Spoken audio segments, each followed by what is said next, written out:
بسم اللہ الرحمن الرحیم۔ گمنام ہیرو کے معزز ناظرین السلام علیکم۔ دوستو لائک ضرور کر دیا کریں، شکریہ۔ آئیے چلتے ہیں کہانی کی طرف۔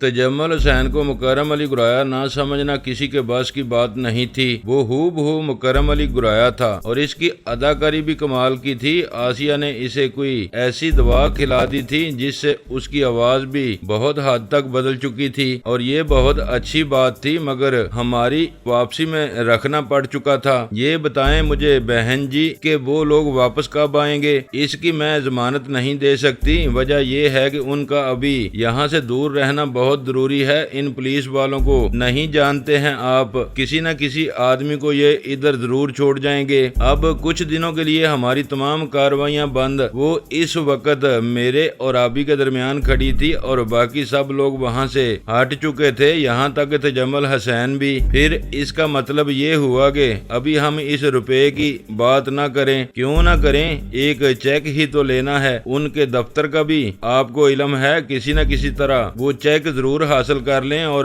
پھر اس کو کسی نہ کسی طرح اپنے حساب میں جمع کروا لیں اور بس۔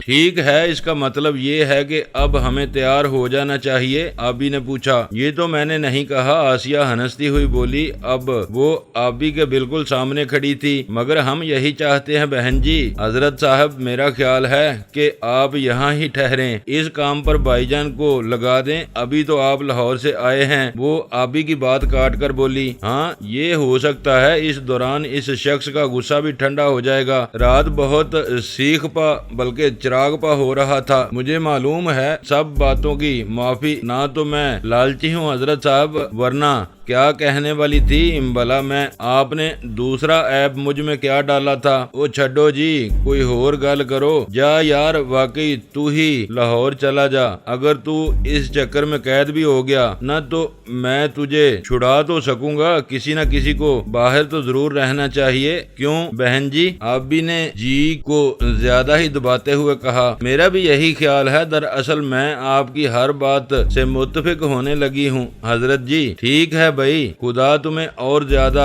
اتفاق دے اور سب ہی متفق ہو جاؤ، میں نے اپنی جیپ چھپاتے ہوئے کہا۔ دونوں نے میرا بیڑا غرق کرنے کی سوچ رکھی تھی تو میں کیا کر سکتا تھا؟ میرا خیال تھا کہ مجھے ان کو موقع فراہم کرنا چاہیے تاکہ مجھے معلوم تو ہو سکے کہ وہ دونوں چاہتے کیا ہیں، پھر میں سب ٹھیک طرح سے تدارک کر سکوں گا اور ان کا اچھی طرح ناطقہ بند کر دوں گا۔ اچھا میں ذرا ناشتہ تیار کرواتا ہوں بھائی، تم ادھر ہی بیٹھو۔ وہ کہاں ہیں وہ لڑکیاں؟ رات میں نے ان کی ایک جھلک ہی دیکھی تھی راہداری میں بہن جی، آبی نے آسیہ کے ساتھ چلتے ہوئے کہا۔ اس کی ڈٹائی نے مجھے حیران کر دیا تھا۔ آسیہ سے خواہ مخواہ ہی بے تکلف ہونے لگا تھا۔ حضرت صاحب وہ میری خادمائیں ہیں، ان کی صرف آپ جوتی ہی دیکھ سکتے ہیں۔ خادمائیں؟ کیا آپ ان سے کھاد کا کام لیتی ہیں؟ میں بھی ذرا انہیں دیکھنا چاہتا ہوں۔ تو بھی جا یار، آج باورچی خانہ دیکھتے ہیں۔ نہیں میں کمرے میں جا رہا ہوں، ناشتہ ذرا جلدی بھیج دینا اور زیادہ دیر نہ لگانا وہاں، ورنہ بہت ماروں گا میں تجھے۔ بس میں ابھی آیا، چلیں بہن جی۔ یہ کہہ کر وہ آسیہ کے ساتھ دوسری طرف چل دیا۔ صحن میں انہیں اکٹھا دیکھ کر مجھے عجیب احساس ہوا، کاش ابھی میرا دوست نہ ہوتا۔ اگر وہ رشتے کی تلاش میں اچانک ہی میرے سامنے آ جاتا تو شاید میں آسیہ کا ہاتھ اس کے ہاتھ میں دے دیتا، مگر اب نہیں۔ اس نے دیکھتے ہی دیکھتے پینترا بدل لیا تھا، کسی بات کا بھی آبی کو احساس نہیں رہا تھا۔ وہ میری نظروں سے اوجھل ہوئے تو میں تھکے تھکے قدم اٹھاتا کمرے میں چلا گیا۔ آبی میرے لیے کئی خبریں لایا تھا۔ کوئی ولسن تھا جو مجھ سے ملنا چاہتا تھا۔ اس نے بتایا کہ ستناجہ صاحب فوت ہو چکے ہیں۔ بڑے صاحب سے رابطے کا میرے پاس صرف ایک ہی ذریعہ تھا اور وہ بھی مجھ سے چھن گیا تھا۔ اس نے یہ بھی بتایا تھا کہ ڈاکٹر دمن اور عالیہ امریکہ میں کسی جگہ 4-6 مہینے کی قید بھگت رہے ہیں اور بعد میں ان لوگوں کو وہاں سے نکال دیا جائے گا، پھر وہ پاکستان آ جائیں گے۔ یہ اچھی خبر تھی، میں اپنے انتقام کا عہد پورا کر سکوں گا۔ میں انہیں کسی بھی صورت بخشنا نہیں چاہتا تھا۔ ان کا نام میرے ذہن میں آتے ہی میرے سینے میں آگ بھڑک اٹھتی تھی۔ پتہ نہیں ابھی تک ان سے میرا صحیح معنوں میں آمنا سامنا کیوں نہیں ہو رہا رہا تھا، ادھر آسیہ نے الگ اندھیر مچا رکھا تھا۔ وہ مسلسل مجھے ڈراتی رہتی تھی کہ وہ ایک دن اپنے جیل کے دشمنوں سے ضرور بدلہ لے گی۔ وسائل بھی اس کے پاس موجود تھے، بڑے آدمی تھے اس کے پاس، ایسے جن کا وہ خود ذکر ہی نہیں کرتی تھی، اور بھی کئی منصوبے تھے اس کے۔ اگر وہ ان پر عمل کرنا شروع کر دے تو پھر کیا ہوگا، وہ کسی بھی مصیبت میں پھنس سکتی تھی۔ یہی وجہ تھی کہ میں اسے روکتا آیا تھا، مگر وہ کھری مات کی عورت جانتی تھی کہ وہ یہ سب کچھ کر سکتی ہے۔ وہ کسی دن لاکھو لاشاری کو بھی باندھ کر لا سکتی تھی، اور اس کی یہ آرزو تھی کہ وہ اپنے آدمیوں کو لندن بھیج دے جہاں وہ گرایا کی بہن کو ختم کر سکتے تھے۔ کتنی خوفناک صورتحال بنتی تھی میرے ذہن میں، اور اب وہ بھی گویا ہماری دوستی میں بھی وہ رکھنا ڈالنا چاہتی تھی۔ پروردگار، یہ میں کس مصیبت میں پھنس گیا ہوں۔ میری اپنی عافیت بھی مجھے مخدوش نظر آتی تھی۔ کوئی کیا کہہ سکتا تھا کہ میرے دشمن مجھے کب تختہ دار تک پہنچا دیں۔ صرف سردار کریم نواز بن جانے سے تو بات نہیں بنتی تھی، چہرہ تو میں وہی لیے پھرتا تھا جو بہت سے لوگوں نے دیکھ رکھا تھا۔ میں کیا کروں میرے خدایا، زندگی ایک مسلسل عذاب بنتی جا رہی تھی۔ میں نہا دھو کر لاہور جانے کے لیے تیار ہو بیٹھا تو آپ بھی غوث محمد کے ساتھ میرے لیے ناشتہ لے کر واپس آ گیا۔ وہ بہت خوش تھا۔ اوے جا تو پانی شانی لے آ غوث محمد، زبردست قسم کے قیمے کے پراٹھے بنوا کر لایا ہوں۔ آج کا ناشتہ ذرا ہیوی ہونا چاہیے کیونکہ تو سفر پر جا رہا ہے پیارے، گویا تم میرے ساتھ نہیں جاؤ گے۔ یار میں بہت تھکا ہوا ہوں، تو ویسے بھی بہت سمجھدار آدمی ہے پیارے، یہ کام تو ہی کر سکتا ہے۔ تمام تر کوشش کے باوجود آپ بھی میرے ساتھ لاہور جانے کے لیے تیار نہ ہوا۔ نتیجہ یہ نکلا کہ میں اسی روز کوئی 11 بجے کے قریب قندھار سے نکل کر میاں والی چل دیا۔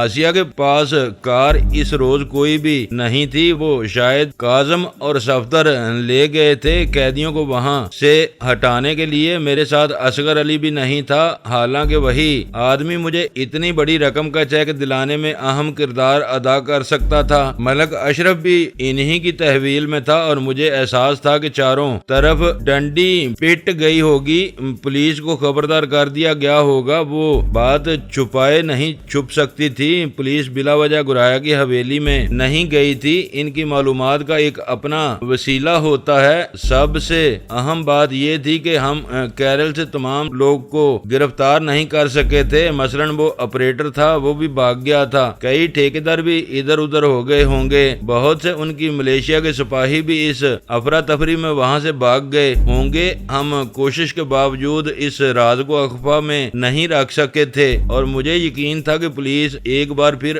گرایا کی حویلی میں ضرور جائے گی۔ لاڈلی گاؤں سے انہیں جو معلومات حاصل ہوئی ہوں گی وہ ان سے 100 طرح کا کام لے سکتے تھے۔ میں نے بہرحال لاہور جانے کی سوچ رکھی تھی۔ میں چاہتا تھا کہ جس طرح بھی ہو سکے میں بڑے صاحب کو اس سازش میں ملک اشرف اور حاجی عبدالستار کے ملوث ہونے کی اطلاع دے دوں۔ یہ بہت ضروری تھا، ورنہ وہ ان کے ہاتھوں کسی بھی دن تباہ ہو سکتے تھے، کیونکہ انہیں ملک اشرف اور اس کے دوسرے ساتھیوں پر بہت زیادہ اعتبار تھا۔ اس اعتبار کو ختم ہونا چاہیے تھا۔ جنہیں آپ دوست سمجھتے ہیں وہی مارے آستین بن جائیں تو پھر زندگی میں باقی کیا رہ جاتا ہے۔ میاں والی سے گاڑی میں بیٹھا تو میں اس وقت شام کے 4 بج رہے تھے۔ آسیہ سے آتے وقت میں ایک سائلنسر لگا پستول لے آیا تھا اور وہ میری جیب میں تھا۔ دراصل مجھے گولی کی آواز پریشان کر دیتی تھی، اس کا وہ خوفناک دھماکہ بڑی افراتفری مچا دیتا تھا، اور سب سے زیادہ پریشان کن بات یہ تھی کہ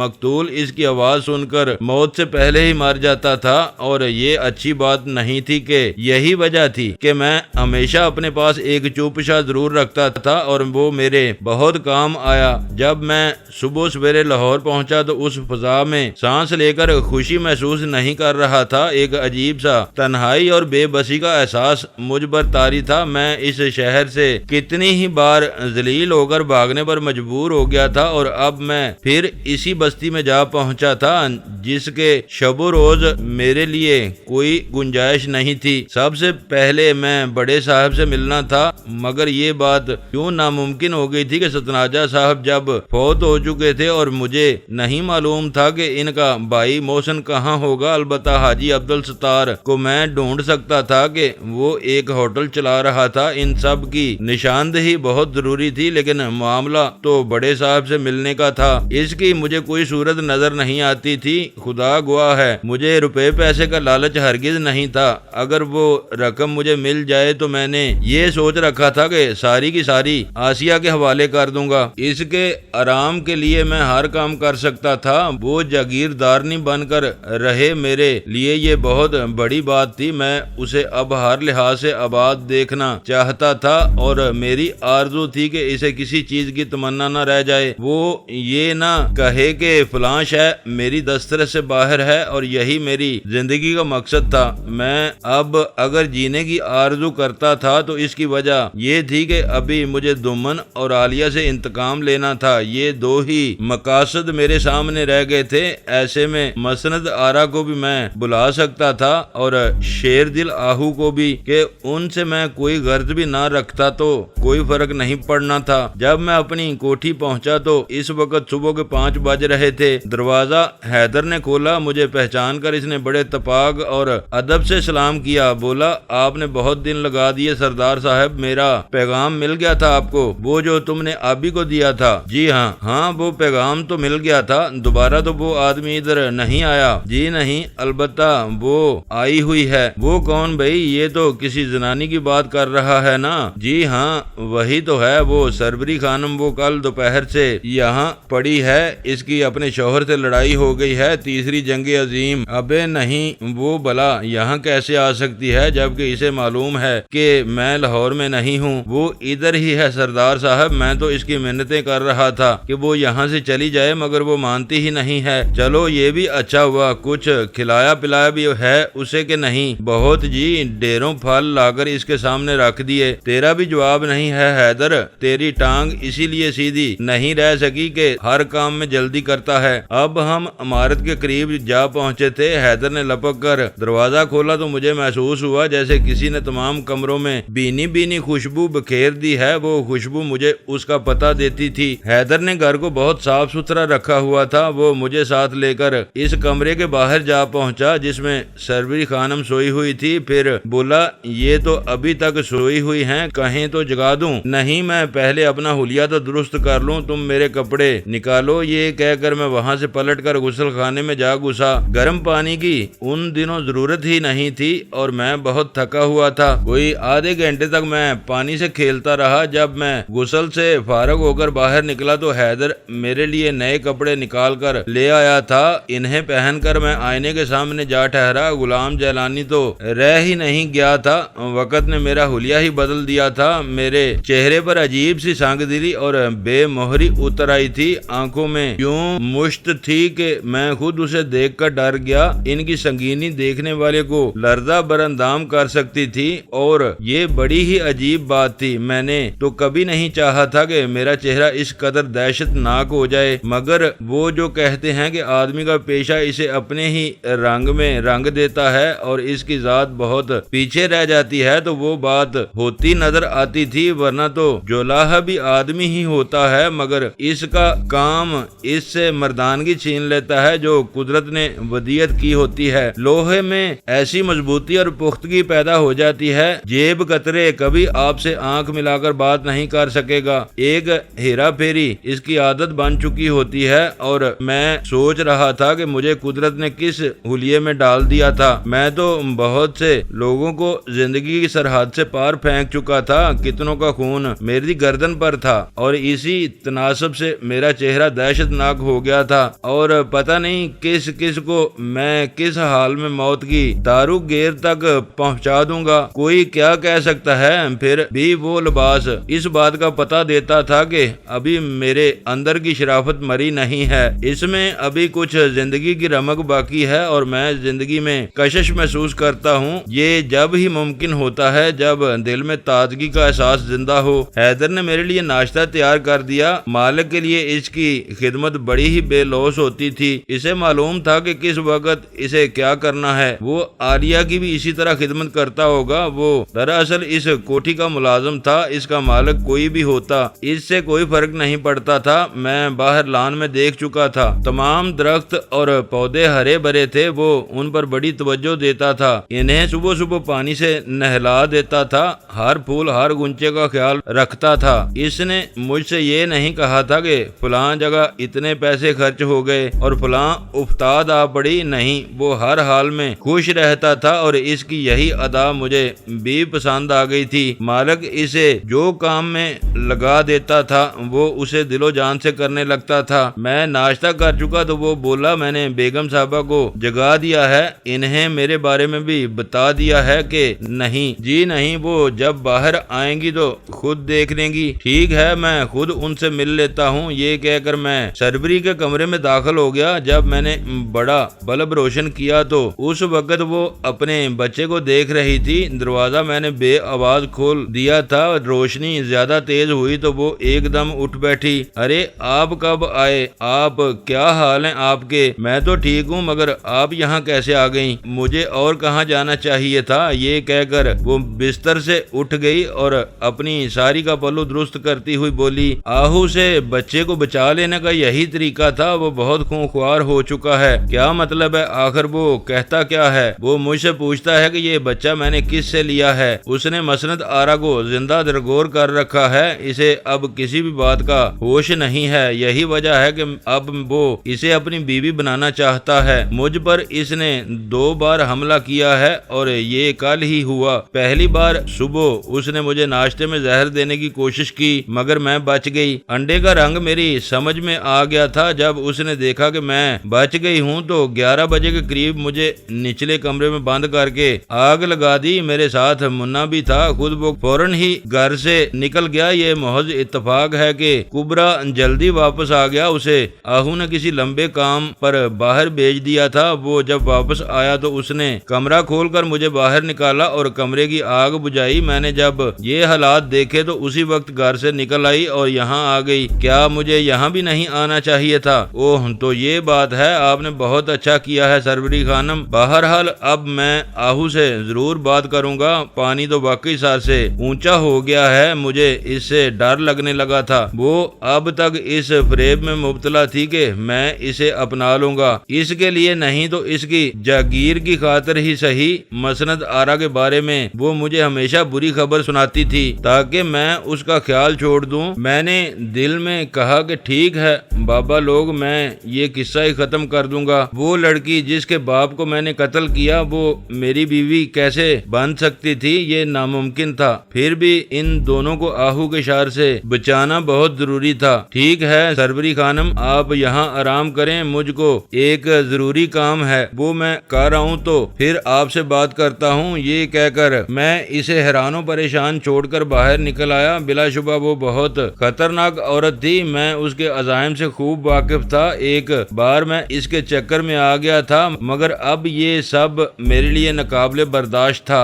کمرے سے باہر نکل کر میں نے ٹیلی فون پر ستناجا صاحب کے نمبر گھما دیے۔ میرا خیال تھا کہ ابھی وہ لوگ اسی کوٹھی میں مقیم ہوں گے اور یہ خیال صحیح نکلا۔ فون ان کی بیگم نے اٹھایا تھا۔ دیکھیں بیگم صاحبہ، میں سردار کریم نواز بول رہا ہوں اور آج ہی لاہور آیا ہوں۔ مجھے پتا چلا ہے کہ ستناجا صاحب کا انتقال ہو گیا ہے۔ جی ہاں، ان کا ہسپتال ہی میں انتقال ہو گیا۔ دل کا تیسرا دورہ ایسا پڑا کہ وہ جانبر نہ ہو سکے۔ ان کی موت کا سن کر مجھے بہت افسوس ہوا ہے۔ مجھے آپ سے دلی ہمدردی ہے۔ میرا خیال ہے ان کے بھائی محسن ستناجا تو آپ کے پاس ہوں گے۔ میں دراصل تعزیت کے لیے آنا چاہتا تھا۔ جی ہاں، وہ ابھی باہر نکلے ہیں، کوئی 1 گھنٹے تک واپس آئیں گے۔ آپ آ جائیں، کوٹھی کا نمبر تو آپ کو معلوم ہی ہے۔ جی ہاں مجھے معلوم ہے۔ وہ کس وقت واپس آئیں گے؟ کوئی 1 گھنٹے تک کسی کام سے مغل پورہ گئے ہیں، آپ 1 گھنٹے بعد آ جائیں۔ جی بہت بہتر، اچھا خدا حافظ، اللہ آپ کو صبر عطا کرے۔ یہ کہہ کر میں نے فون بند کر دیا۔ جب میں فون سے الگ ہوا تو پتا چلا کہ سربری خانم میرے قریب کھڑی ہے۔ وہ بہت پریشان ہو گئی تھی، ابھی تک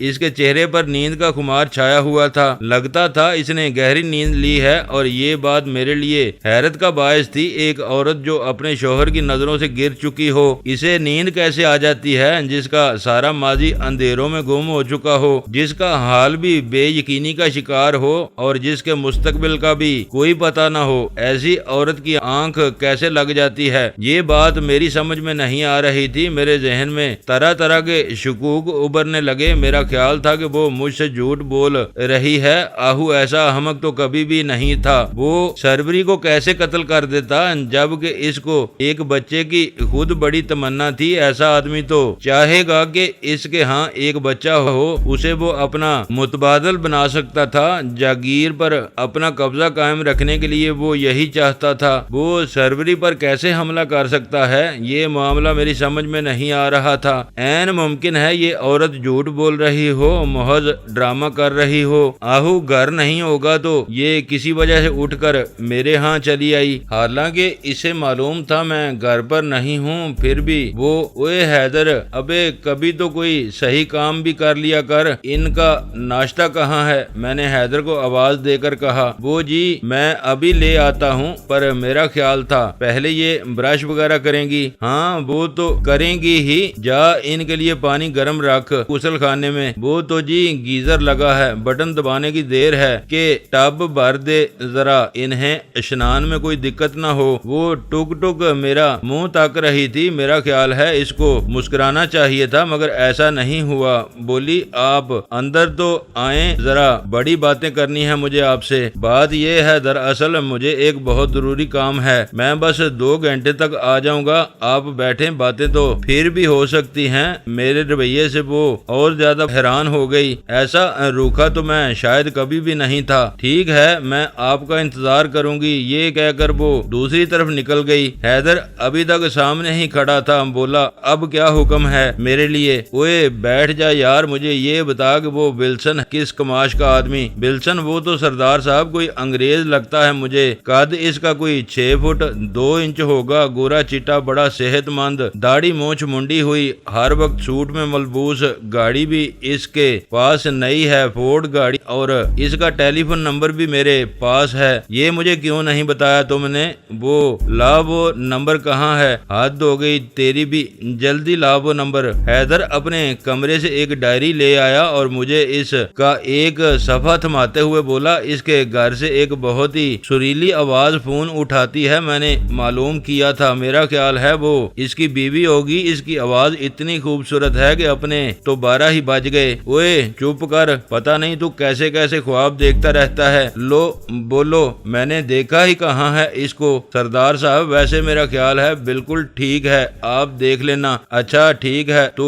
خود فون کر۔ میں نے ٹیلی فون اس کی طرف بڑھا دیا، وہ جھیپ سا گیا مگر پھر بھی اس نے نمبر گھما دیے۔ ہیلو، پتہ نہیں دوسری طرف سے اسے کیا جواب ملا کہ اس نے فوراً ہی ریسیور مجھے تھما دیا، بولا خود بات کریں دوسری طرف، وہی قیامت ہے۔ ہاں لگتا ہے لتا منگیشکر بول رہی ہے، وہ ٹھیک ہی کہہ رہا تھا، آواز کسی خاتون کی تھی، سنجیدگی اس میں کوٹ کوٹ کر بھری تھی اور وہ اردو میں بات کر رہی تھی۔ آپ کو کس سے ملنا ہے جناب؟ میں مسٹر ولسن سے بات کرنا چاہتا ہوں۔ آپ کا نام؟ سردار کریم نواز۔ میں ان سے کہہ دوں گی، دراصل وہ کل شام سے یہاں نہیں ہیں۔ کام کیا ہے آپ کو؟ میں آپ سے عرض کروں آپ کا گھر کہاں ہے؟ ہم گلبرگ میں رہتے ہیں، فردوس مارکیٹ کے عقب میں 604 نمبر میں۔ اس کی آواز میں واقعی ایک عجیب قسم کی نغمگی تھی جسے لفظوں میں بیان ہی نہیں کیا جا سکتا۔ حیدر ٹھیک کہہ رہا تھا، تو پھر میں ان سے کب مل سکوں گا؟ میرا خیال ہے آپ شام کو 6 بجے ان سے مل لیں۔ جی ٹھیک ہے، میں اس زحمت کی معافی چاہتا ہوں خاتون، خدا نے آپ کو بہت مترنم آواز دی ہے، میں کہے بغیر نہ رہ سکا۔ وہ شاید کچھ چونک سی گئی ہوگی کہ کیا کہا آپ نے؟ میری آواز آپ کو آوازیں پرکھنے کا شوق ہے؟ ریسیور سے اس کی طنزیہ آواز ابری۔ نہیں مگر ایک اچھی چیز کو اچھا کہہ دینا چاہیے، اگرچہ آپ کا لب و لہجہ انگریزی ہے مگر ہماری زبان آپ کی آواز پر بہت سجتی ہے۔ جی شکریہ، یہ کہہ کر اس نے فون بند کر دیا۔ میرا خیال تھا کہ شاید اسے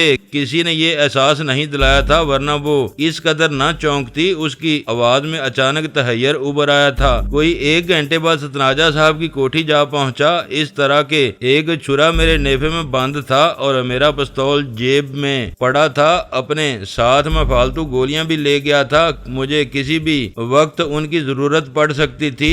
رکشے سے اترا تو یہ دیکھ کر مجھے بڑی حیرت ہوئی کہ وہاں سے تمام سپاہی ہٹا لیے گئے تھے، کیبن ویران پڑا تھا، اندر باہر کوئی مونچھوں والا مجھے نظر نہیں آتا تھا۔ ستناجا صاحب کا ملازم گیٹ کھولنے کے لیے باہر آیا، میں نے جب اسے اپنا نام بتایا تو معلوم ہوا کہ اندر میرا ہی انتظار ہو رہا تھا، پھر بھی وہ انہیں بتانے کے لیے عمارت کی طرف نکل گیا۔ کچھ ہی دیر بعد ایک آدمی برآمدے میں نکلا۔ صورت و شکل تو اس کی ستناجہ صاحب سے قدرے مختلف تھی، مگر پھر بھی یہی معلوم ہوتا تھا کہ وہ ان کا بڑا بھائی ہے۔ بڑے گٹھے ہوئے ورزشی جسم کا آدمی تھا۔ میں نے اس سے پہلے اسے کبھی نہیں دیکھا تھا۔ اس نے ملازم کو بھیج کر مجھے اندر بلوا لیا۔ جب میں اس کے سامنے پہنچا تو بڑی سنجیدہ صورت بنا کر بولا، سردار کریم نواز؟ جی ہاں، میں نے صبح فون کیا تھا۔ آئیے، بیگم صاحب نے بتایا ہے کہ آپ ستناجہ صاحب کے بہت قریبی دوست ہیں۔ ان کی تو اب یادیں ہی باقی رہ گئی ہیں۔ برآمدے میں ایک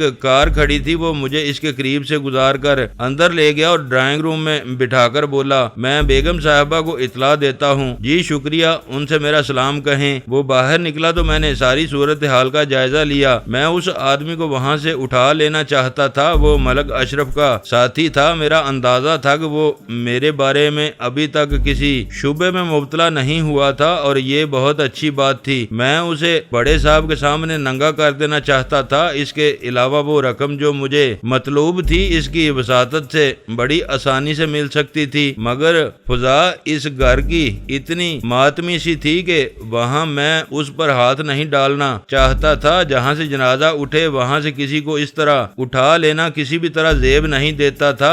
پھر بھی میں نے یہ طے کر رکھا تھا کہ جیسے بھی ممکن ہو سکا میں اسے وہاں سے اغوا کر لوں گا، کہ اس کے سوا میرے پاس کوئی اور چارہ کار ہی نہیں تھا۔ بیگم صاحبہ کوئی 5 منٹ میں وہاں آ گئی۔ ان کا چہرہ بجھا بجھا سا تھا۔ ان کے حلیے سے یہی معلوم ہوتا تھا کہ وہ مسلسل روتی رہی ہیں۔ لباس ان کا معمولی سا تھا جس پر انہوں نے سرمئی چادر اوڑھ رکھی تھی۔ وہ بڑی متانت سے آئیں اور مجھ سے کچھ دور کرسی پر بیٹھ گئیں۔ محسن بھی ان کے قریب ہی جا بیٹھا۔ میں ایک کام سے باہر گیا ہوا تھا، مجھے اس بات کی خبر ہی نہیں ہو سکی۔ بی بی، آخری بار میں ستناجہ صاحب سے اسپتال میں ملا تھا۔ بس جی، اللہ کی مرضی یہی تھی، وہ اسپتال میں ہی تھے اور انہیں پہلے سے بہت افاقہ تھا۔ ان کی طبیعت بہتر بھی ہو رہی تھی، مگر پھر اچانک ہی انہیں دورہ پڑا اور وہ بچ نہ سکے۔ میں اس وقت گھر میں تھی، بس 2 گھنٹے پہلے وہاں سے نکلی تھی۔ بچوں کی دیکھ بھال بھی تو ضروری تھی۔ یہ نہیں پتا تھا کہ وہ میری ان سے آخری ملاقات ہوگی۔ وہ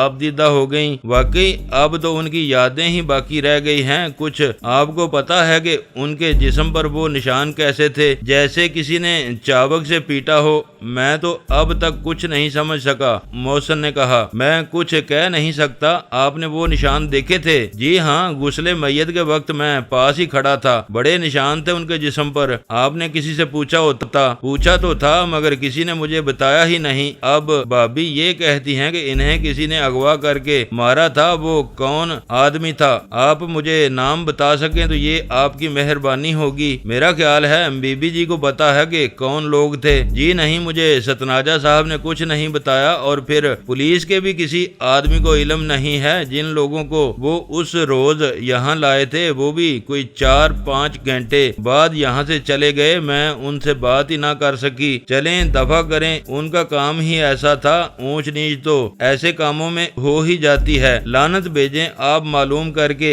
کیا کریں گے؟ آئیں پہلے دعا مانگ لیں۔ میں نے ہاتھ اٹھا دیے، وہ بھی اس دعا میں میرے شریک ہو گئے اور پھر آمین کر کے ہم نے ہاتھ چھوڑ دیے۔ بیگم صاحبہ نے مجھ سے اس بارے میں زیادہ تعارض نہیں کیا۔ میرا خیال ہے کہ انہیں سب کچھ معلوم تھا، مگر وہ اس بات کو محسن سے چھپا لینا چاہتی تھیں۔ وجہ پتہ نہیں کیا تھی۔ شاید وہ نہیں چاہتی ہوں گی کہ محسن خود کو کسی ایسے فساد میں پھنسا لے جس سے وہ نکل نہ سکے۔ بیگم صاحبہ باہر نکلی تو محسن بولا، میں آپ کے لیے چائے منگواتا ہوں۔ جی نہیں، آپ کی بڑی مہربانی ہوگی اگر آپ مجھے اپنی گاڑی میں ڈراپ کر دیں، مجھے گلبرگ پہنچنا ہے۔ اس میں کیا حرج ہے؟ چلے میں آپ کو چھوڑ آتا ہوں۔ بہت شکریہ آپ کا۔ میں ساتھ ہی برآمدے میں نکل آیا۔ جب ہم گاڑی میں بیٹھے تو وہ بولا، میرا خیال تھا کہ آپ کو معلوم ہوگا کہ وہ کون لوگ تھے۔ وہ بدترین سزا کے مستحق ہیں۔ اس کی آنکھیں کچھ زیادہ ہی کھلنے لگیں۔ میں پچھلی نشست پر بیٹھا ہوا تھا، عقب نما میں دیکھ رہا تھا۔ معلوم یہ ہوتا تھا کہ وہ چین سے بیٹھنے والا سست اور کاہل آدمی نہیں تھا۔ اسے میں ان لوگوں کے بارے میں بتا دیتا تو شاید وہ کسی اور رخ سے انہیں ذکر پہنچاتا، مگر اصل آدمی تو اب وہاں رہ ہی نہیں گیا تھا۔ میں کسے مورد الزام ٹھہراتا، مگر اندازہ میرا یہی تھا کہ اسے غصہ بہت زیادہ تھا۔ اس نے بھائی کی میت کو دیکھا تھا، اس پر نیلے نیلے نشان اس کی سمجھ میں نہیں آتے تھے۔ شک کا ایک کانٹا اس کے دل میں ایسا چبھا تھا جو اندر ہی اندر دھنستا چلا گیا تھا، اور شاید وہ مجھے بھی اس معاملے میں مورد الزام ٹھہرا رہا تھا، یا ممکن ہے یہ میرا وہم ہو، کیونکہ ہم ایک دوسرے سے پہلی بار مل رہے تھے اور اس کے نام کی شہرت تو میں نے کیرل میں سنی تھی۔ کار جب میری کوٹھی کے سامنے پہنچی تو میں نے اسے روک لیا۔ میں یہیں رہتا ہوں محسن صاحب، آپ کچھ چائے وغیرہ پی کر جائیں، میں دروازہ کھلواتا ہوں۔